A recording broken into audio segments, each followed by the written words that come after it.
We only partner to Restaurant 365. It's our only accounting solution and operations solution we use. Right? So I told you we're fanboys.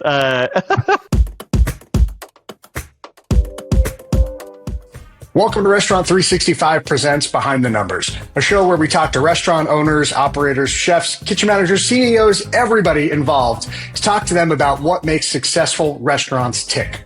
Before we get started, just a quick reminder, don't forget to like and subscribe to the show wherever you're watching, and please consider leaving us a review. It just really helps other people find us, and we really want to continue bringing you not only these incredible guests and conversations, but we want to grow and be able to support our restaurant community. With that, I'm your host, Rich Sweeney. And I'm Mark Cohen, and we are excited to be here today with two former R365 team members who have started their own firm, helping restaurants implement the platform and grow. Rick Miller and Max Prifogle. Rick is the founder of RLM Hospitality. It's an operational restaurant accounting firm. It's a team of former restaurant operators who understand the unique challenges we all face in this industry. They help multi-unit restaurant groups streamline financial processes, reduce their costs, improve their profitability, and you name it, they can help you do it. With R365, RLM has delivered automations, clear financial insights, and strategic support to their operators. And they ensure that they have the data and systems they need to make real-time smart decisions. And Max is a seasoned expert in restaurant finance and operations with a track record of growing and optimizing multi-unit restaurant groups. As vice president of RLM Hospitality, he plays a key role in refining financial processes, enhancing client profitability, and driving operational efficiencies for restaurant groups. Gents, welcome to Behind the Numbers. Let's dig in. Sounds Thanks great. for being here, guys. Yeah. So full disclosure, as we said, you guys are both former R365 team members. So there's a little bias, I think, here towards the software. You obviously love it. But I want to start with sort of a big question. And this is for both of you. What do you feel like is the most important thing that operators should be doing in their restaurants day to day, week to week? What do you think they should be focusing on? And what do you help them focus on? I can start that off, and we can segue over to Max. I know we talked a little bit before we started this, and one thing that really stood out to me was that when I worked in the restaurant business, those 15 years of my life, working my way up to management, it was probably 8 years as a manager until I was actually exposed to a profit and loss statement. So, it was all about just guest experience and being on the floor and ticket times, which are great. But I didn't have a lot of exposure to the financial side, and I even wanted it. And so I think that one of the biggest things that we support is, that operational financial system, and really getting your operators involved and controlling your prime costs and giving them that owner operator mentality is something we drive. And, that's one of the biggest, hot topics for me. I don't know, Max, what do you want to add on there? Yeah, so I do a lot of on-sites with our clients as well, and I'm very passionate about this. And to that point, I am very biased to R365. Well, let's put that on the shelf, and let's just say one thing I know about operators and restaurants is they need information, and they need information quickly, and then they need to know what to do with that information. The best way to digest that information, because the worlds of debits and credits is very noisy and very confusing. So let's simplify the reports that we're giving to these restaurant groups, and then let's make them understand what this report exactly means. One thing you hear all the time when you talk to a restaurant operator, you're talking about the P&L and looking at COGS, is they're talking about inventory. I just need to make sure I take inventory. And so it's like, well, how about we focus on purchasing though? Because inventory is important, let me tell you. But I need to look at your par levels, and what's a par level? Well, let me advise you on that. And so kind of eliminating some noise, focusing on maybe the first step of what this expense means. And once we perfect that, let's work all the way up to menu engineering and theoretical depletion. So that's how I would advise them is and how I would recommend is let's give some reports that matter pertaining in your stage of business. You're right. The P&L is important, but I would argue to your point, the balance sheet too, right? If I see a very high inventory balance on the balance sheet, there's a problem there, right? There's something wrong with the purchasing. We're overbuying, we're overspending. So you're right. It's more than just taking inventory at the end of the day. Yeah, totally. Stock usage. I was showing somebody the stock usage report in Restaurant 365 the other day, and we learned a few things. Inventory turns at 2 turns, and so there's something we can learn from that. And so, yeah, that totally, 1,000%. So you guys have been using the software for, let's talk some numbers. How many years have you been in the software? Just since 2019 for me. So 6? Yeah. Max, I think you're about the same. About the same, yeah. Okay. And then right now you've got, how many clients are you currently servicing? How many locations? Recurring partnerships, we're working with just over 24 groups. And how many locations across those groups would you say? Almost 350. Wow. So Okay.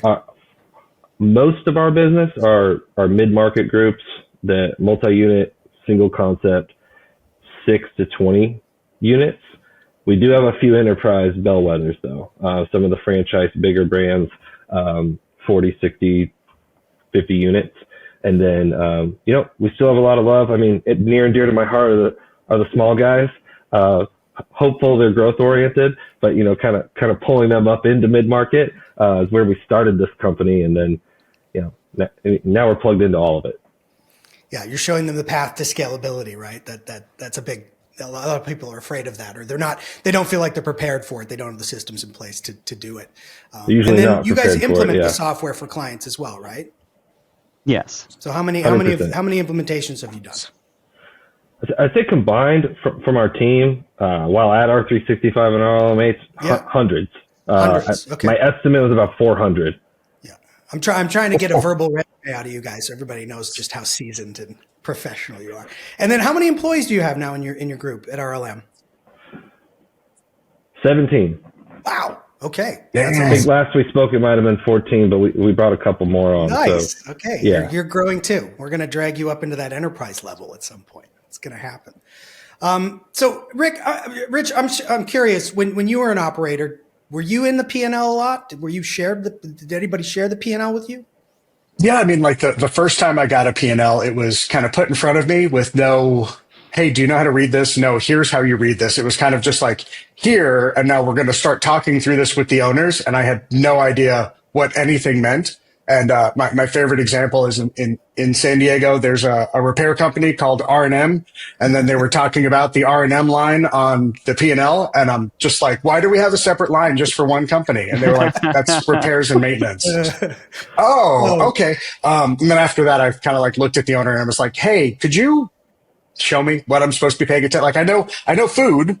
And I know labor, but I don't understand the rest of this. And so, kind of coming into it, it was that like, nobody wants to admit when they don't know how to do something that seems like it's really basic, but can be really complex. So yeah, I mean, I was fortunate that I got to look at some of those things and then take that down my career path where I got to show other people, like how to read it, how to manage their P&L. I mean, for you guys with the customers that you're working with, do you think a lot of people are sharing those financials, or if they're not, why do you think they're not really showing those to their team?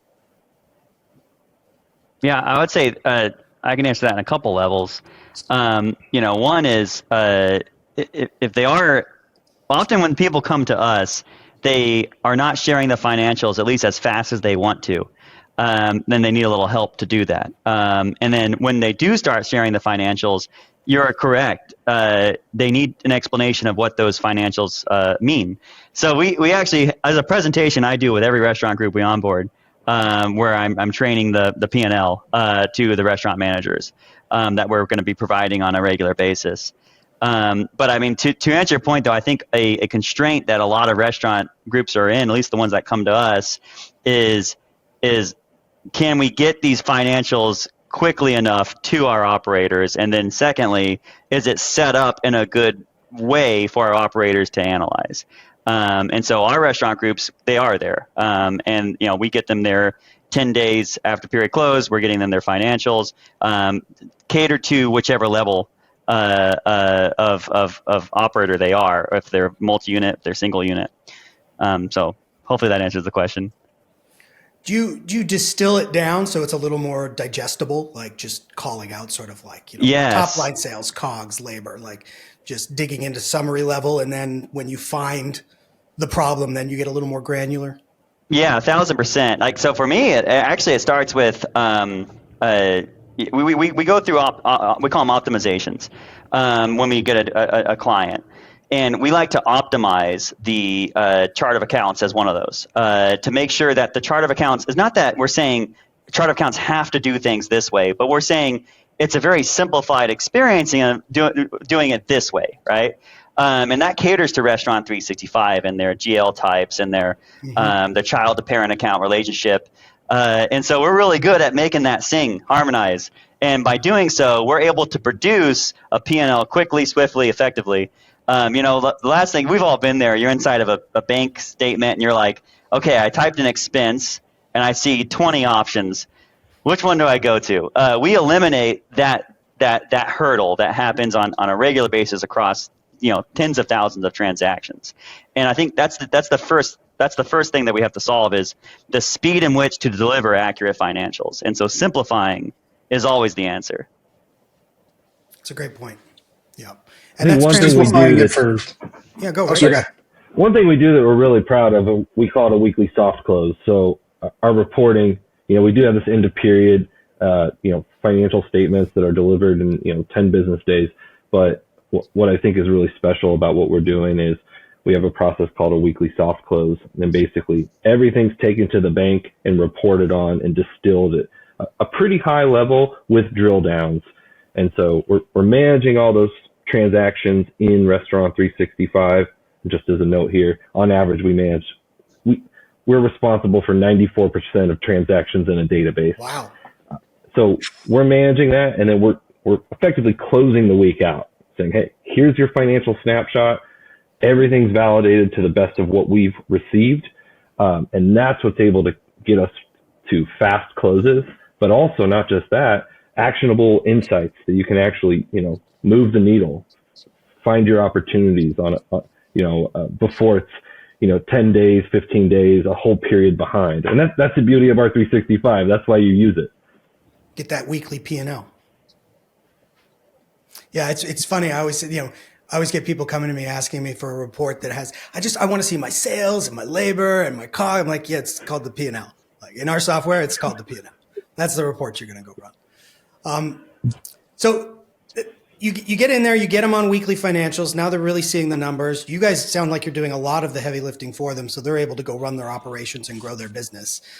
But there's another piece to the secret sauce you guys sort of do, which is actual versus theoretical reporting, right? That's a big part of what you bring to the table. Yeah, it's something I'm personally very passionate about because I got my upbringing at R365 through the ops side, and I know that it is what everyone, from the most part, seem like they want from the system, but it actually takes quite a bit of setup, quite a bit of finesse. But once you get it set up, oh gosh, it's so beautiful.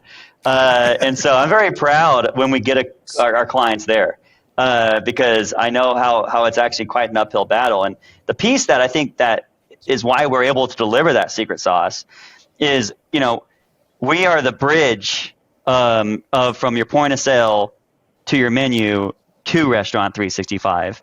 And so being that bridge, we're not just simply saying, hey, maybe we just change Restaurant 365. No, maybe we change your point of sale to accommodate a better way to think about a theoretical depletion. Mm-hmm. Because a lot of people, when they build a point of sale, they build it, it's wonderful. The build out looks great and it really caters towards that point of sale and it does a great job. But they weren't thinking about, well, how can this connect to another solution, inventory solution, to give me depletion and menu engineering. And that's so we're that bridge that kind of points that out and helps them do it.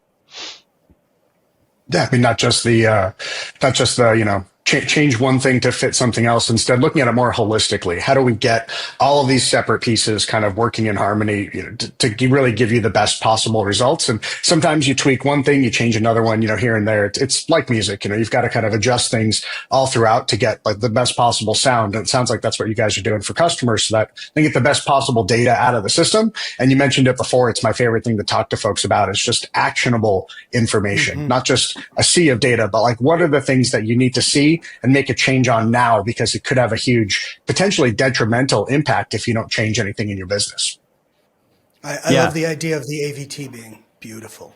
Oh gosh, it's so cool. It's the sweetest thing in the world to see. I know. I've showed it to some people, and they're like, "Wow, it's too much. I'm overwhelmed. There's a lot going on here." But yeah, it is a beautiful report, and it's a moneymaker. Like if you get it up and running, I always say you could get easily 2% shaved off your food cost if you know what you're looking for. Something I'll add about that too is that, you know, when Max came on board, being the operations guru he is, and you know, I have some chops and ops as well, but not Max. He came here and he was like, I've worked with hundreds of groups, and I can count on maybe one hand or two hands successful AVTs in a database that I would sign off on. And I was like, that's what we got to do for everybody who's in for the haul here. And I didn't know if it'd be possible, because before we had worked together, you know, I'd been doing this, and we've had some success with AVT, but not as comprehensive as we do now. Not finding these actual opportunities for clients that are delivering these prime cost savings that far exceed any bill they get from us. And so that's what's actually like the fun stuff here. It's like accounting's the gears, not always the most like, hey, I'm not ever like perking anyone's ears up when I say, hey, I'm in restaurant accounting. It's not the sexiest part of the business. I mean, we all know that. This is your you love EBITDA, right? This is your go-to. I was at the Arizona Restaurant Association Foodist Awards last night, and I Eat Drink AZ, you know, that marketing group here. My wife was talking to her and was like, oh, you got to meet my husband. And she's like, what do you do? And I tell her what I do. She's like, see you later.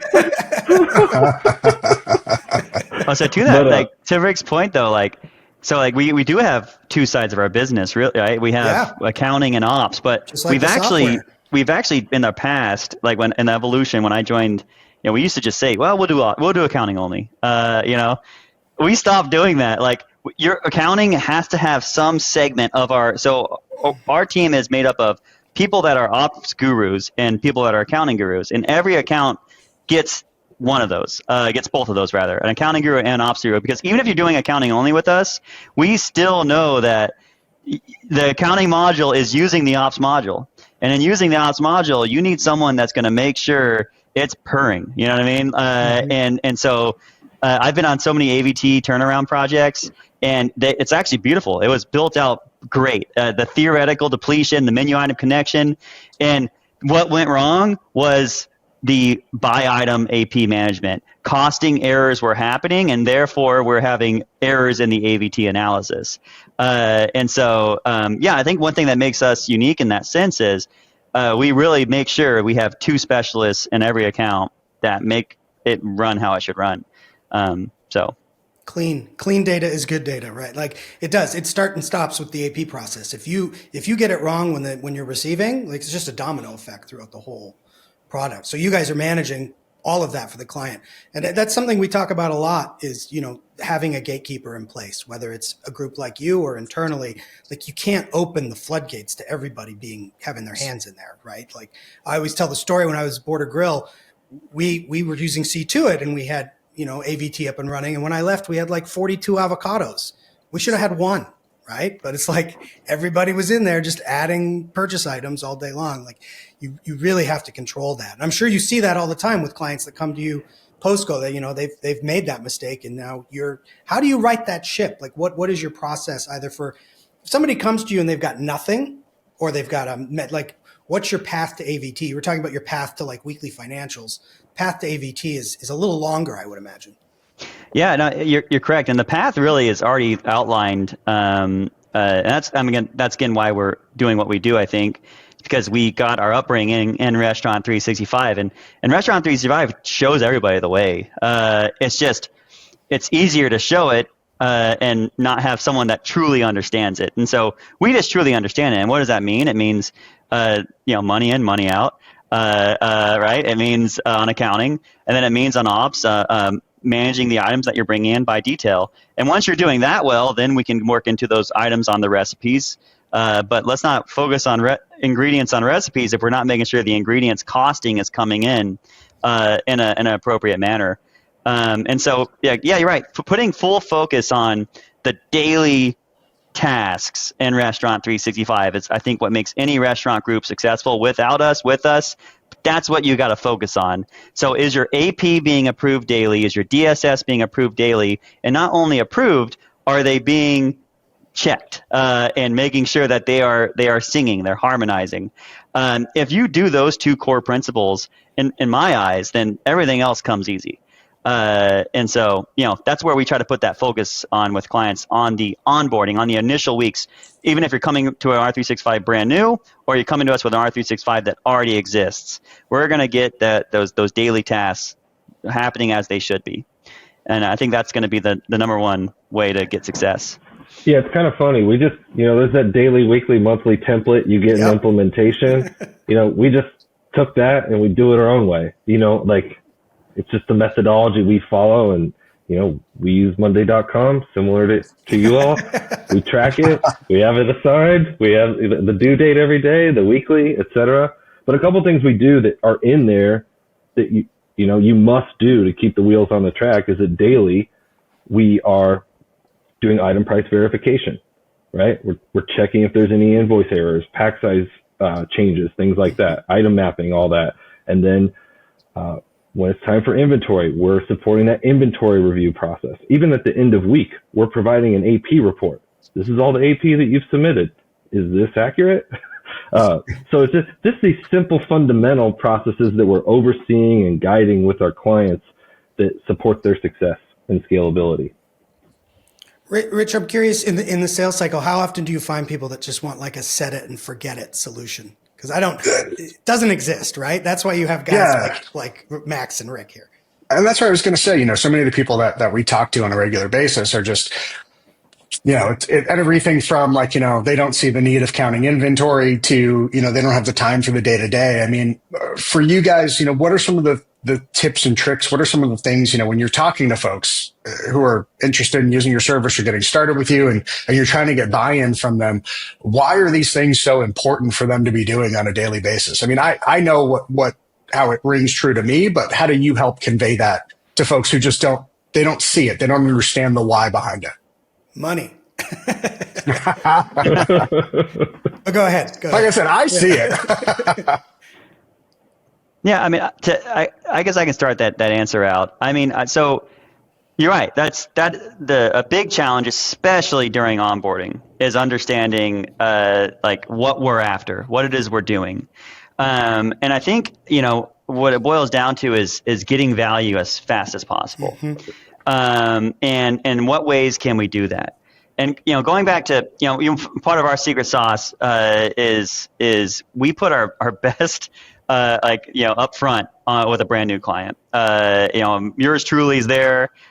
People that I've been working with side by side are there, and we're making sure that we orchestrate this on the get-go correctly as soon as possible.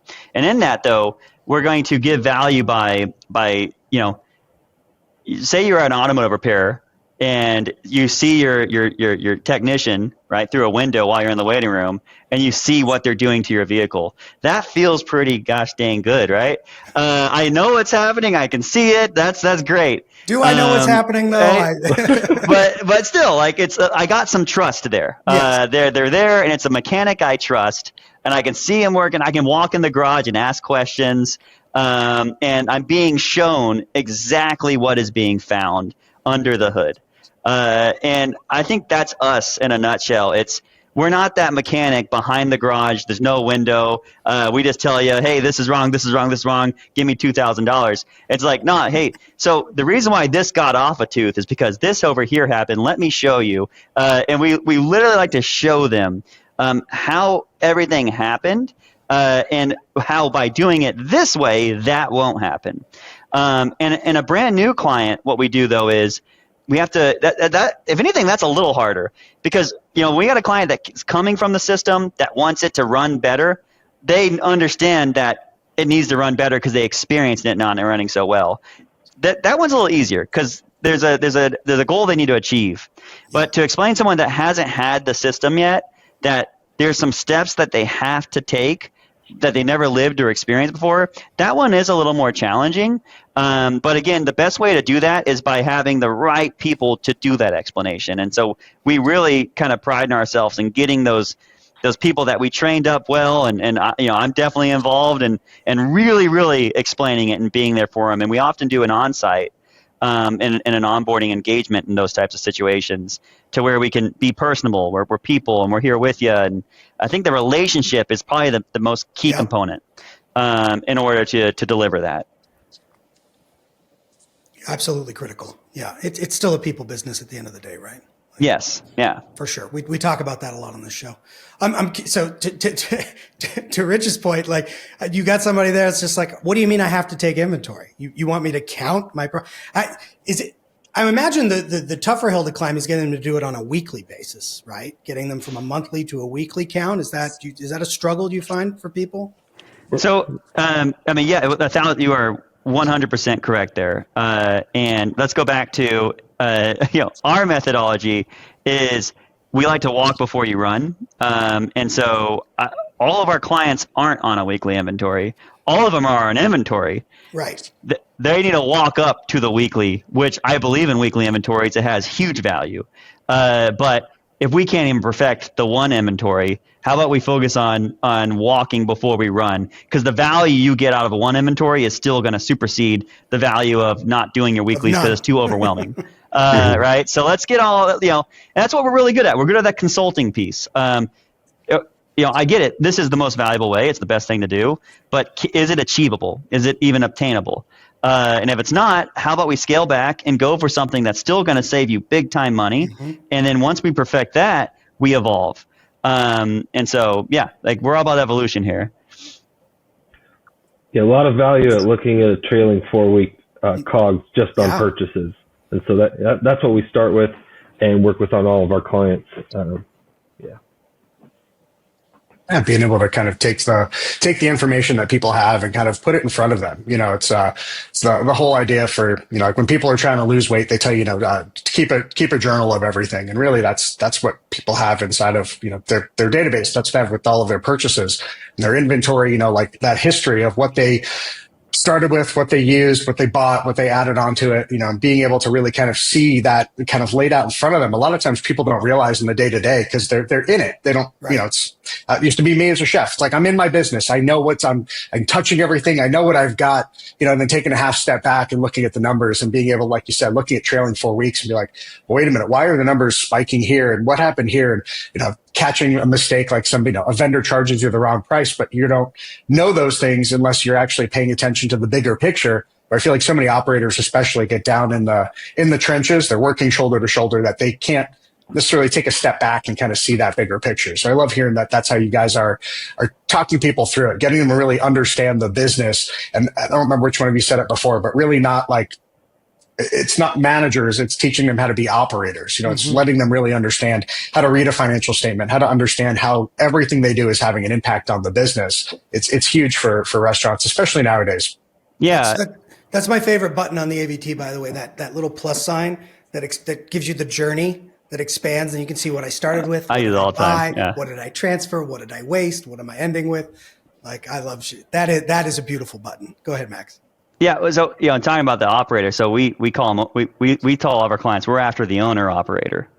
So I am a 4 unit. I'm a 10. It doesn't matter. Like if I was assigned as a GM this location, that means I was given full ownership of certain things on those P&L and balance sheets. Right. So what is that? The asset of inventory. That's all on you, GM. Right. The expense of COGS. That's all on you, GM.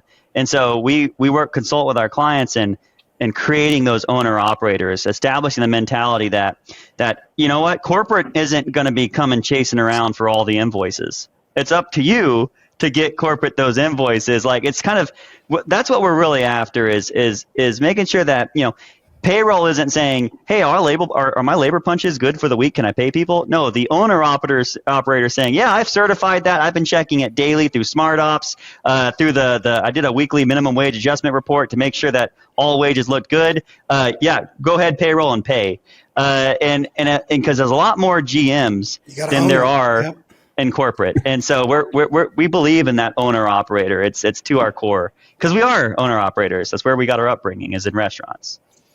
So I'm curious. Then, do you ever consult with any of your groups on like bonus structure or bonus programs? Does anybody ever ask you this? Like, getting buy-in from the managers is one thing, but you got to have a little bit of a carrot, right? Like, there's got to be some incentive for me to hit my food cost and my labor cost, and it's a bonus. 100%. Program, right? Yeah. 100%. We manage all the transactions in R365. Our accounting end of period reports are coming right out of R365. Our ops stuff is pulling the data out, and we, maybe Max will do a little screen share of our weekly report, but real easy to use that and figure out your bonus metrics. That methodology, we're in partnership with our clients. We want to manage the data, provide it in a format that's very digestible and above store that they can use to the store level. And in that's your bonus formula. Right. Right. Now, sometimes we get into these groups that already have a bonus formula, but they're not hitting it. They're not hitting it. Yeah. There's a little bit of a, adjustment, alignment that we got to say, okay, if you're bonusing off of this metric, do you really want to hold the stores accountable for that, or do we want to hold them accountable for what they can really manage? Right. Yeah. I've actually seen some operators use the AVT like that. That's it. You're bonusing off your efficiencies.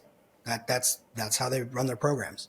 What were you going to say? We have Max? a group that treats AVT as the main metric and goal. And like we keep saying AVT. I believe in AVS as much as I do AVT. I think the AVS is actual versus schedule report is just as impactful in terms of this is what you should have done, this is what you did. Is that we can do something about that. And so I think those are two really good ops reports.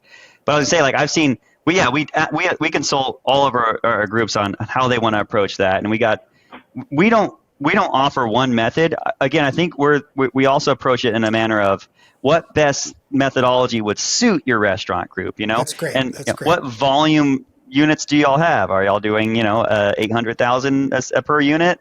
Are y'all doing 2 million per unit? That would determine how much staff that one GM has in place, which probably determines the skill and capacity of the general manager. Yeah. In which case, so those things are what we kind of consult and theorize on.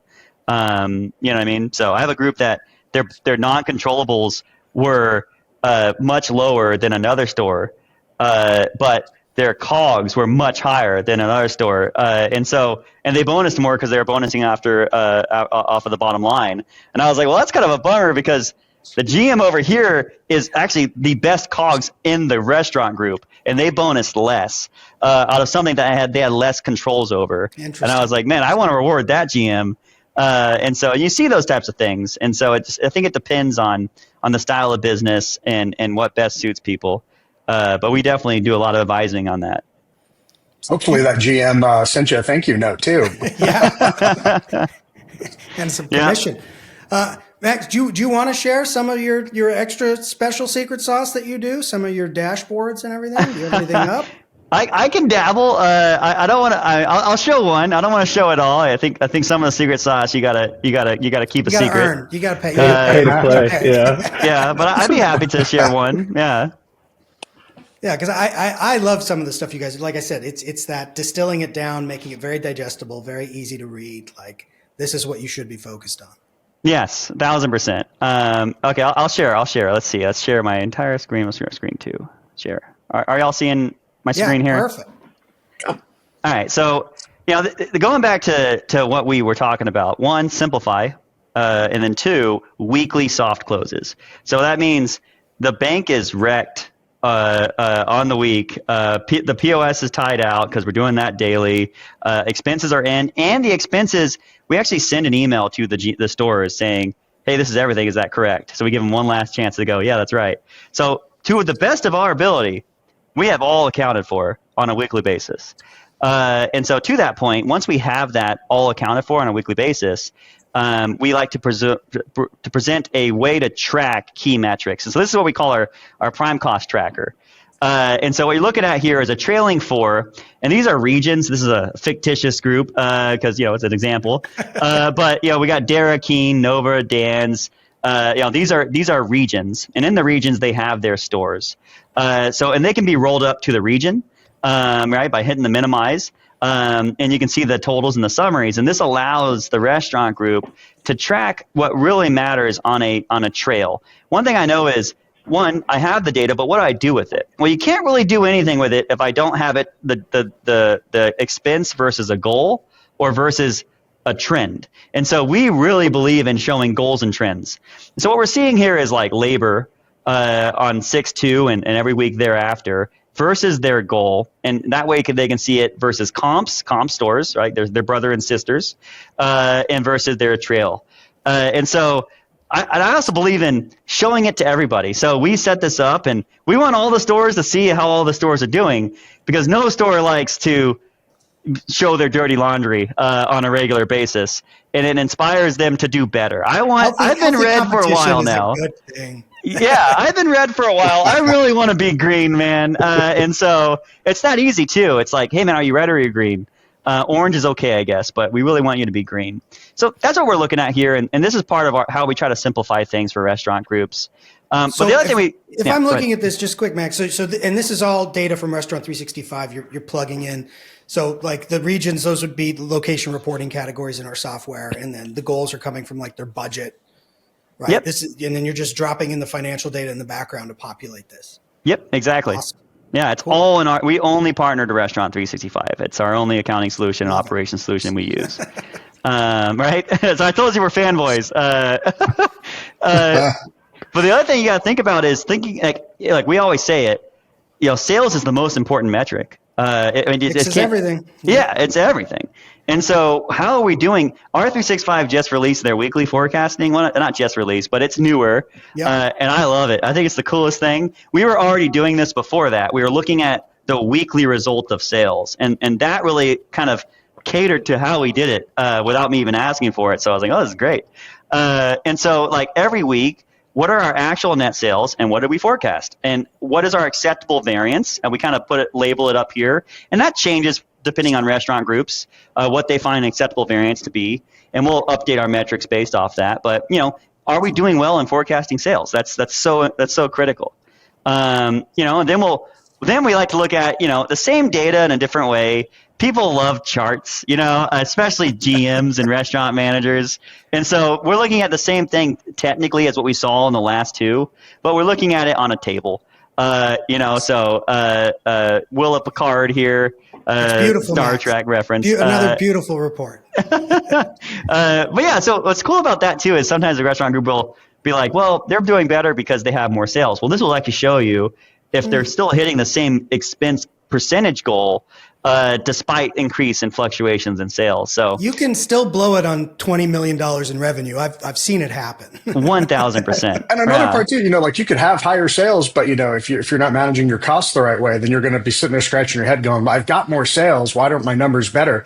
And you hit it right on the head. Operators, former gum kitchen guy, I like pretty easy to look at instead of trying to stare at a spreadsheet and try to scratch my head and hope I understand where the numbers came from. Show me a chart. Show me something pretty to look at that's easy to read. You've got my buy-in all day. And that's what we believe in. Like, so too, what Mark was saying, this is all in R365. R365 has location reporting groups, and we use the heck out of those things. And so we're looking at, on these filters, those reporting groups. We have a concept reporting group. We have a regional reporting group. So Nova Dan's is a region. The concept is continuum, fine dining, frontier, casual, impulse, Star Trek references. Carmelia on my team built this one, and she likes Star Trek, I guess. And so attempt a Spock sign. I can't. but what's nice about that is, it's like, okay, I want to know how my data is doing, but I also want to know, I want to roll it up. If I have multi-region, I want to know which region's doing better than the other. I want to know which concept is performing a certain way, because some concepts might be a concept that's full service, 3 million per store, but this other one's a fast casual that's doing 700,000 per store, and that's still a very profitable concept, but it definitely needs different KPIs. So you got to be able to filter by those so you can understand those metrics. But this is one of my favorites right here, because I know Mark knows this. One of my favorite Restaurant 365 reports is the weekly review. And the reason why I love it so much is it shows a trail on really important key metrics. And so we wanted to build the same thing, but on dashboards. And this is like one of them, but it shows you that on the key metric of sales, COGS, and labor, I can see how I'm trailing on a dashboard. And I can see that trail with, real simply, am I below the red line or am I above the red line? Again, we're really about keeping it simple over here. And we've worked with many groups where we give them this for the first time and they were above the red line, and you just see immediate downward line getting to that red line because they saw it this way. It's one of those things where it needs to be known for everyone to know what's a problem. The elephant in the room has to be addressed. And so this addresses that elephant in the room. And what I love is how it shows the gray line. The gray line is, are we budgeting or predicting the future to run how we want it to run, right? So scheduled percentage. One, am I even scheduling to goal? I can't tell you how many times you run this report for the first time for groups, and the gray line's above the red. So we're scheduling above goal. How can we ever hit goal if we don't schedule to it? So it's a really cool way to look at things. And it's just, the reason for this, it's not so much to help the multi-unit, understand it. It's more so to help the single unit understand it. And for the multi-unit manager to go, I have the tool in my arsenal to attack this one unit, to attack that one unit. See my problem child.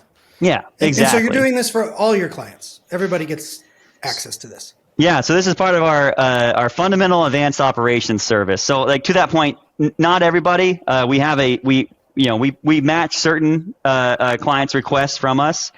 So this is our furthest request from clients in order to be that more operational consultant. They get stuff like this, and they don't just get this report. They get someone who's going to give them bullet points from reviewing the report themselves. So we're spoon feeding some good data metrics to our clients and partnering up with them.